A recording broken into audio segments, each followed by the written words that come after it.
E aí pessoal, tudo bem com vocês? Há pouco mais de um mês eu publiquei um vídeo aqui no canal contando a história da que é considerada a maior ultrapassagem de todos os tempos da Fórmula 1, que foi aquela ultrapassagem feita pelo Nelson Piquet sobre o Ayrton Senna no Grande Prêmio da Hungria de 1986. Esse vídeo deu uma repercussão enorme aqui no canal e ainda vem dando repercussão. Tem muitos acessos e tem muitos comentários, o pessoal comentou bastante. E dentre esses comentários que muita gente trouxe para esse vídeo, foram citados vários tópicos em relação a essa ultrapassagem, em relação a essa corrida, o Grande Prêmio da Hungria de 86, e também em relação a essa temporada de 86, que é considerada uma das temporadas mais disputadas da história da Fórmula 1. De todos esses comentários que o público trouxe para esse vídeo, eu reuni os tópicos mais comentados pelo público e resolvi fazer um vídeo trazendo esses tópicos aqui para vocês, trazendo informações mais concretas para tirar algumas dúvidas que surgiram ali no meio dos comentários e até deixar algumas informações mais concretas que ficaram um pouco dispersas nas citações do público e trazer também algumas opiniões minhas em relação a alguns assuntos que foram citados ali nos comentários. Vamos lá?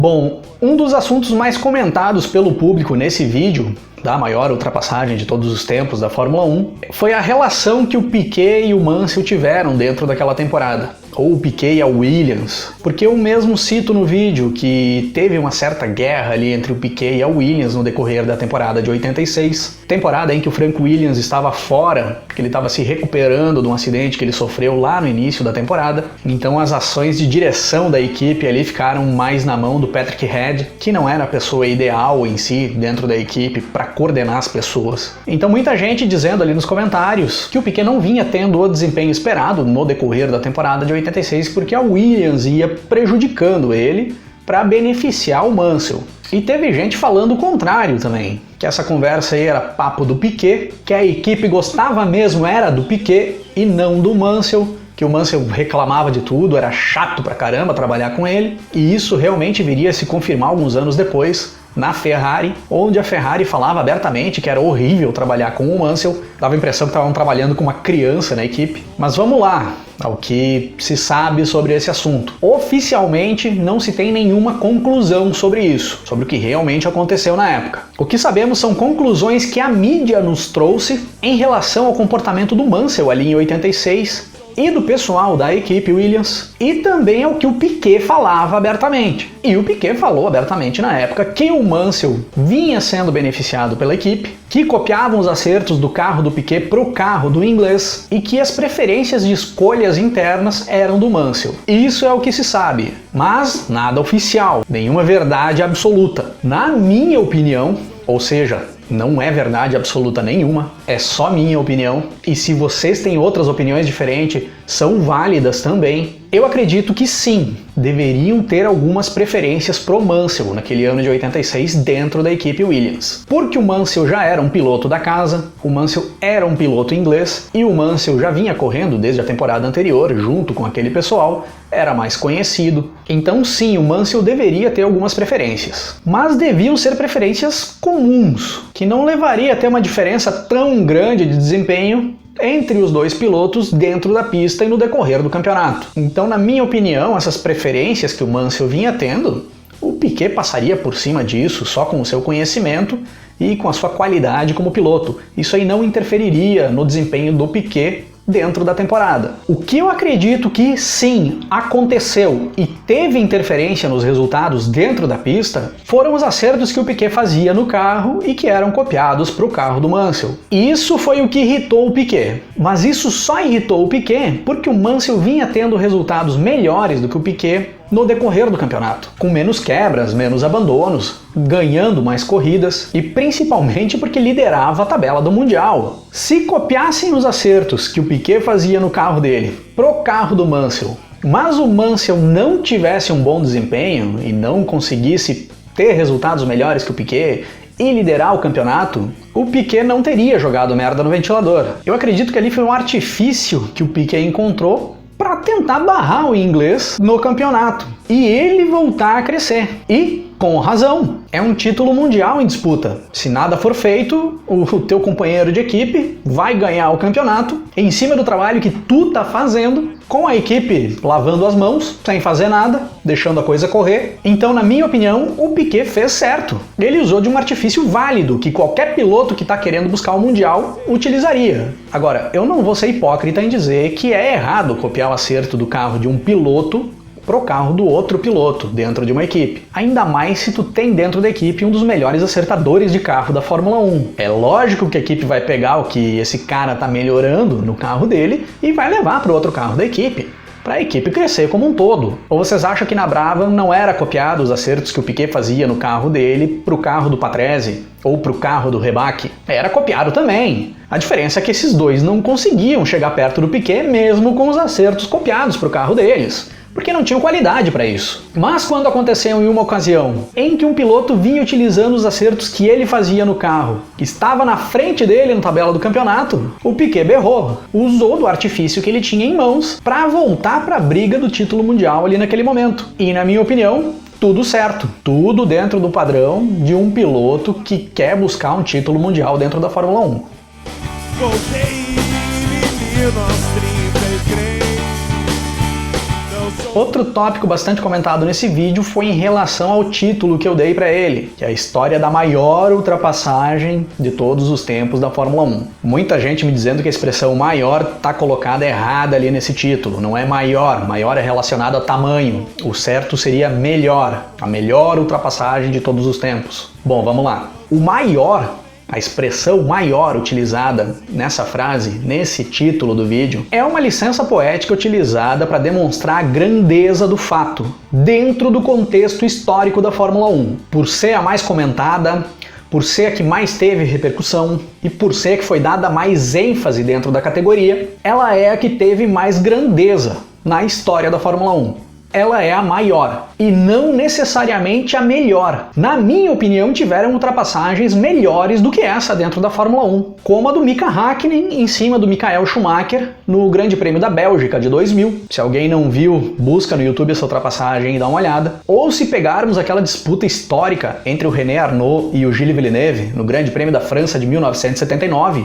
nas últimas voltas da prova, só ali naquela disputa nós temos pelo menos umas 4 ou 5 ultrapassagens que eu considero melhor do que essa ultrapassagem do Piquet em cima do Senna. Mas nenhuma dessas ultrapassagens tiveram a grandeza histórica que essa ultrapassagem do Grande Prêmio da Hungria de 86 teve dentro do contexto histórico da Fórmula 1, principalmente pelas circunstâncias em que ela aconteceu e principalmente pelos dois pilotos envolvidos nela, que acabaram levantando esse assunto e deixando ele extremamente importante desde aquela época até os dias de hoje, tornando sim a maior ultrapassagem de todos os tempos.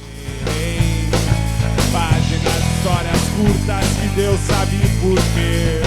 Outro tópico bastante comentado dentre os comentários do vídeo é em relação entre a diferença de carros, entre o carro do Piquet e o carro do Senna ali naquela corrida. Sempre com o pessoal comentando que o carro do Senna era um carro bem inferior ao carro do Piquet. E sim, é verdade. O Lotus 98T, o modelo utilizado ali no ano de 86, era um carro inferior ao Williams FW11, a Williams utilizada pelo Nelson Piquet. Por mais que os motores da Renault, que era utilizado na Lotus, e os motores Honda da Williams entregassem a mesma potência de 900 CV em condições de corrida, o motor da Honda tinha um maior desempenho, principalmente em velocidade final, o que facilitava exatamente as ultrapassagens. E outro detalhe é em relação à aerodinâmica do carro, que o FW11 tinha um projeto aerodinâmico melhor do que o 98T. O que é irreal dizer, nessas colocações que muitos fizeram dentro dos comentários, é que o Senna corria com uma carroça e o Piquet corria com uma nave, que o Senna corria com um Fusca e o Piquet corria com uma BMW. Isso não é verdade, tá, pessoal? O carro do Senna era inferior que o carro do Piquet? Era, isso é real. Mas não era toda essa diferença que algumas pessoas colocaram nos comentários. O carro do Senna era um carro bom e tinha um bom desempenho principalmente em circuitos travados, que era o caso de Hungaroring, onde foi disputado o Grande Prêmio da Hungria. Ele não era um carro para conquistar o título mundial, mas se fosse pilotado por um excelente piloto, buscaria vitórias. E foi o que aconteceu. Para vocês terem uma ideia de como esse carro era bom, principalmente ali em Hungaroring, que é um circuito extremamente travado, o companheiro de equipe do Senna, o Johnny Dumfries, que era um piloto bem meia boca, e eu tô sendo otimista com ele, correu certa parte da prova na 4ª posição, só atrás do Piquet, do Senna e do Mansell. E o Dumfries cruza a linha de chegada no final da prova na 5ª posição. O Dumfries que normalmente não conseguia nem terminar as provas. Então o Lotus 98T, o carro que o Senna pilotou nessa prova, durante essa ultrapassagem, era sim um carro inferior ao Williams do Piquet, mas não deixava de ser um bom carro.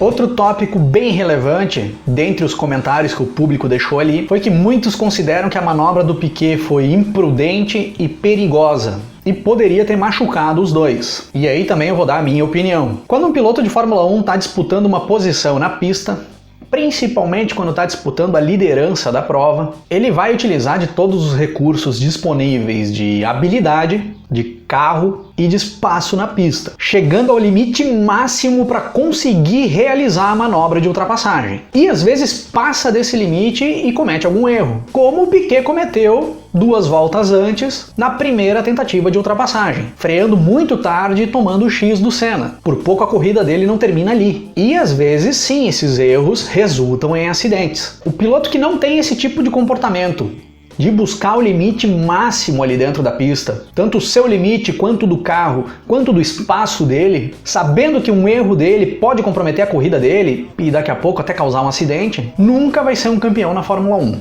E se as posições na pista naquele momento dessa ultrapassagem fossem invertidas e o Senna estivesse fazendo a ultrapassagem em cima do Piquet, eu tenho certeza que ele faria a mesma coisa. Talvez não fosse a mesma manobra, fosse uma manobra diferente, mas bem provável que nós estaríamos hoje falando dessa manobra como sendo a maior ultrapassagem da Fórmula 1 de todos os tempos também.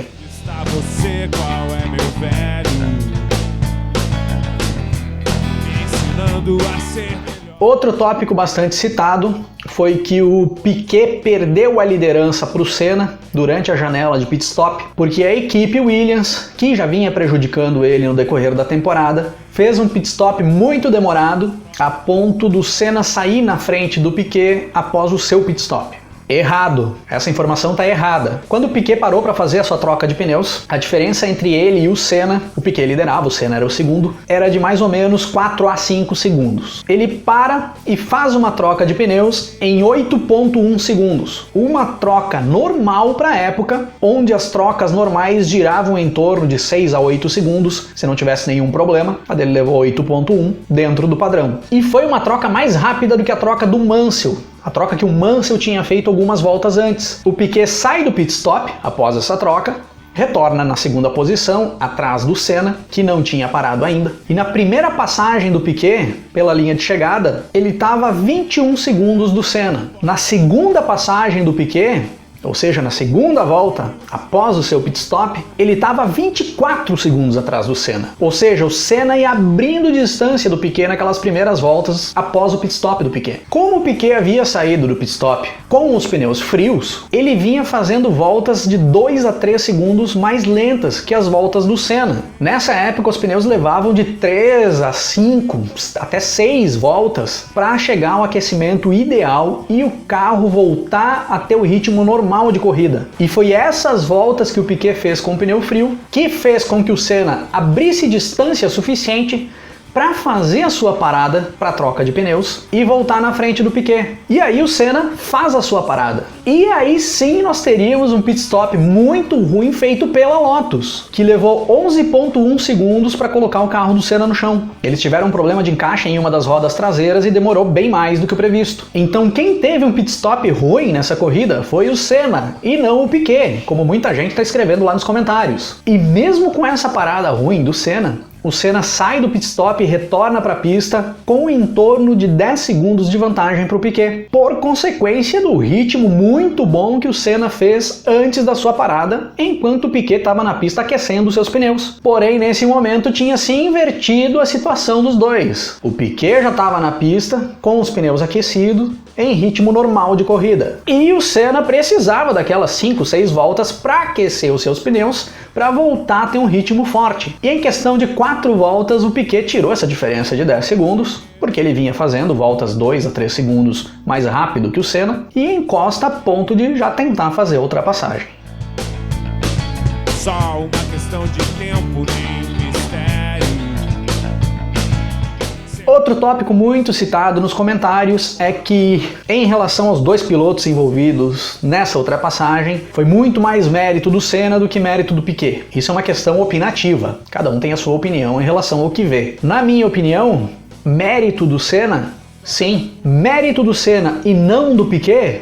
Não. O mérito foi dos dois. O Senna teve um mérito enorme na estratégia que ele teve antes da parada, de andar tudo aquilo que ele andou para abrir a diferença suficiente para fazer o seu pit stop e retornar na frente do Piquet. Se o Senna não tivesse feito isso, nós não teríamos visto essa ultrapassagem. Então, mérito enorme do Senna nesse ponto. Teve mérito em segurar o Piquet nas voltas em que o Piquet ficou tentando ultrapassar ele após chegar nele novamente. Aquele retardo da freada do Piquet na primeira tentativa de ultrapassagem, que ele acaba tomando um X, foi um mérito enorme do Senna. Uma manobra muito boa do Senna desde o início da reta, quando ele ia ocupando toda a pista para o Piquet não ter espaço para finalizar a manobra de ultrapassagem. E o Senna também teve um mérito enorme em aceitar a segunda posição quando ele viu que o Piquet fez uma manobra que não tinha o que ele fazer. Ele recolhe o carro, aceita a segunda posição para ir para cima do Piquet nas voltas seguintes, que é o que ele faz. E o Piquet teve um mérito enorme em conseguir fazer uma ultrapassagem de um nível extremamente difícil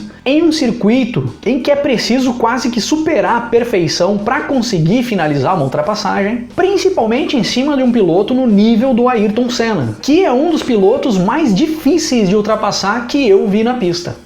Um golfinho tinto, flores no cabelo, tentações. E para finalizar, tá pessoal, vou trazer o último tópico aqui dessa seleção de tópicos que eu fiz dos comentários, e esse sem sombra de dúvidas foi o mais comentado disparado. Muita gente me cobrou porque eu não citei isso no vídeo. Durante a manobra de ultrapassagem, enquanto o Piquet atravessava o carro de lado na freada no final da reta, o Piquet mostra o dedo do meio para o Senna. Não existe nenhuma imagem que confirme isso, tá pessoal? Por isso até que eu não levei para o vídeo. Eu sempre procuro trabalhar com o máximo de informações concretas que eu tenho em mãos, dando algumas opiniões da minha parte. Como eu não tenho essa confirmação, eu não levei isso para o vídeo. Se observar, tanto na reta, quando os dois estão lado a lado, não dá para ver nenhum movimento do Piquet em relação ao Senna. Na escorregada, que a câmera foca bem o carro do Piquet de lado, ele tá com as duas mãos no volante o tempo todo. E nem após a conclusão da manobra dá para ver alguma menção do Piquet em relação ao Senna. Na minha opinião, não teve nenhum dedo do meio ali durante aquela manobra. Primeiro, porque o Piquet gosta de fazer esse tipo de história. O Piquet é muito bom nisso, e é uma das coisas que eu gosto no Piquet. E ele adora quando esse tipo de papo é levado adiante, tornando-se verdade para alguns e tornando-se uma lenda envolvendo o nome dele. Eu acho isso muito legal. E ele se diverte muito com isso. E principalmente porque o Piquet ali naquele momento devia estar com a concentração dele totalmente voltada para ele conseguir finalizar aquela manobra. Principalmente por ele ter errado 2 voltas antes. Então eu acredito que um piloto dentro de um carro a 300 km por hora, fazendo uma freada com o carro de lado, derrapando na pista, escorregando a ponto de tu sair da pista a qualquer momento, deveria estar com toda a sua concentração voltada para a sua ação de manobra. E nem passa pela cabeça fazer qualquer sinal para qualquer piloto, para qualquer pessoa que esteja próximo dele ali naquele momento. Mas o que é muito legal é que fica a lenda. E o Piquet é o Piquet, não dá para duvidar de nada. Deus sabe por quê. Precisa escrever. E por hoje é isso aí, pessoal. Escrevam aí nos comentários as opiniões de vocês em relação aos tópicos que eu trouxe aqui hoje, trazendo mais informações sobre essa ultrapassagem, a maior ultrapassagem de todos os tempos na Fórmula 1. Se vocês tiverem mais mitos e verdades em relação a essa ultrapassagem, ou em relação a esse Grande Prêmio da Hungria de 1986, ou em relação à temporada de 86 e principalmente a rivalidade entre o Mansell e o Piquet e os problemas entre o Piquet e a Williams. Escrevam aí nos comentários também para agregar mais conteúdo a essa nossa discussão. E se houverem mais informações que vocês têm curiosidade de saber, fiquem à vontade para me perguntar, que eu vou atrás dos assuntos, faço a pesquisa e trago aqui para vocês. Se curtiram o vídeo, não esquece de deixar um like aí embaixo, compartilhem o vídeo, pessoal, que isso dá uma força enorme aqui pro canal.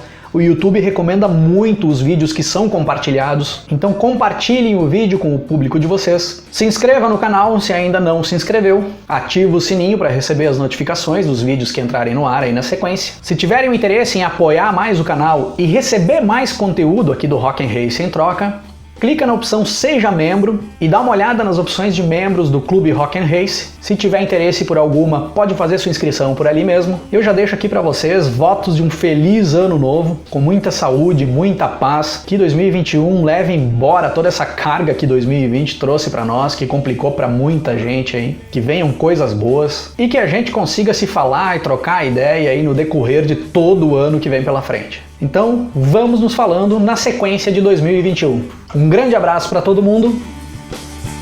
Até mais! Na sombra, não morri, acordei mais tarde. Voltei, menino aos 33. Não sou santo nem cordeiro, sou frase.